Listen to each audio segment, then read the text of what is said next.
જસદણના ચિતલિયા કુવા રોડ પર આજે રાજકોટના પૂર્વ ધારાસભ્ય ઇન્દ્રનીલ રાજગુરુ દ્વારા લોક જાગરણનો કાર્યક્રમ હતો। ત્યારે બાજુમાં ભાજપાળાનો કાર્યક્રમ હતો અને ત્યાર પછી ભાજપની સભામાં કાગડા ઉડતા હોય તેવું જોવા લાગતું હતું।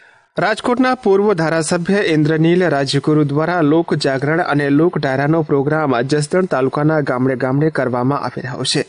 ત્યારે હજારોની સંખ્યામાં લોકો સ્વયંભૂ આવે છે અને ઇન્દ્રનીલ રાજગુરુને સાંભળે છે।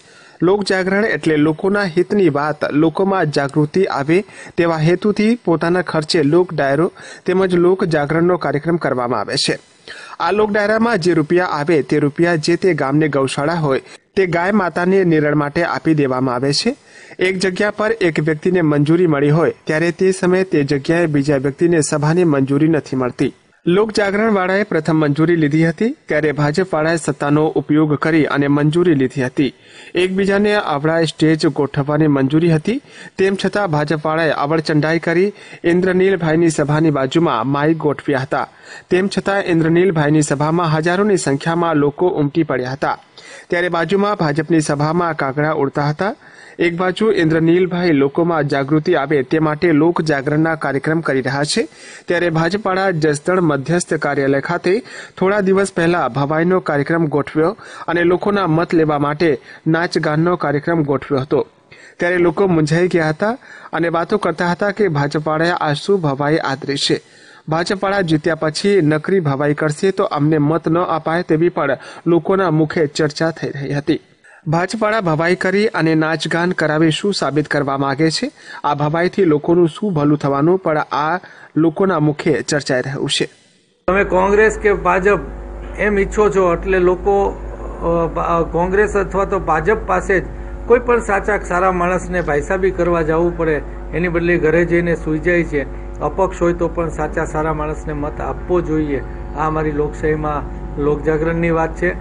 મંદિર સમા બંને ગૃહોમાં આવા લોકોની બહુમતી થાય, ચાહે પછી એવા લોકો વધારે ભાજપમાં હોય કે કોંગ્રેસમાં હોય અથવા તો એ બંને પક્ષમાં ન હોય તો અપક્ષમાં, ત્યારે નોટાનું પણ એક આપણી પાસે એક ઓલ્ટરનેટિવ છે।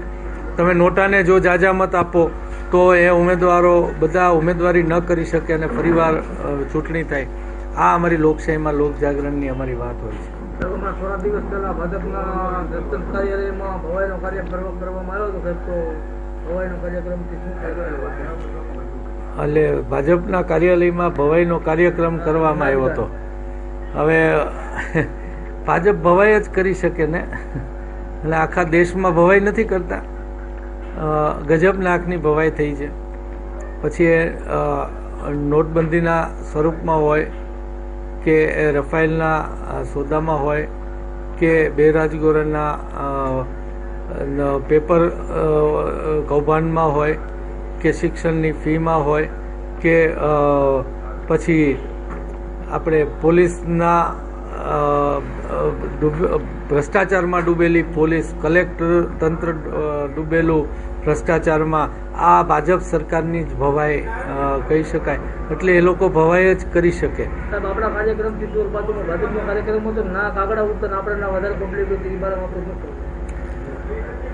બંને લોકોને બંને પક્ષો ઉપરથી એક વિશ્વાસ ઉઠી ગયો છે અને ખાસ કરીને આજે અમે મંજૂરી પહેલાં માગી હતી પણ ભાજપે તંત્ર ઉપર દબાણ લાવી, સરકારનું તંત્રનું દબાણ લાવી અને અમારી બાજુમાં જ સભા રાખી। એટલું જ નહીં પરંતુ પોલીસ સાથે બેસીને એમણે નક્કી કર્યું કે આપણે માઇક ઊંધા રહે એવી રીતના રાખશું કે એકબીજાને નડીએ નહીં, એવી રીતના કરજો, એવી એમણે પોલીસને અને તંત્રને બાંયધરી આપ્યા પછી પણ અમે તો એ રીતના કર્યું પણ એ લોકો અમને નડે એ રીતના સ્ટેજ રાખી અને માઇક રાખ્યા હતા। છતાં પણ એની સભા કરતાં અહીંયા લોકો જાજા થયા અને પછી એની સભા પણ રૂપાળી લાગી, કેમ કે મેં મારી સભા પૂરી કર્યા પછી એમણે ચાલુ કરી તો સ્વાભાવિક લોકો કમસે કમ સાંભળવા ગયા છે। ખબર નથી અત્યારે શું છે, હું નીકળી ગયો, પણ આવું લોકશાહીમાં ના ચાજે એવું ભાજપ હંમેશા કામ કરતી હોય છે। એ વાસ્તવિકતા છે। હરેશ તેરૈયા સાથે લાઈવ ગુજરાત ન્યૂઝ, જસદણ।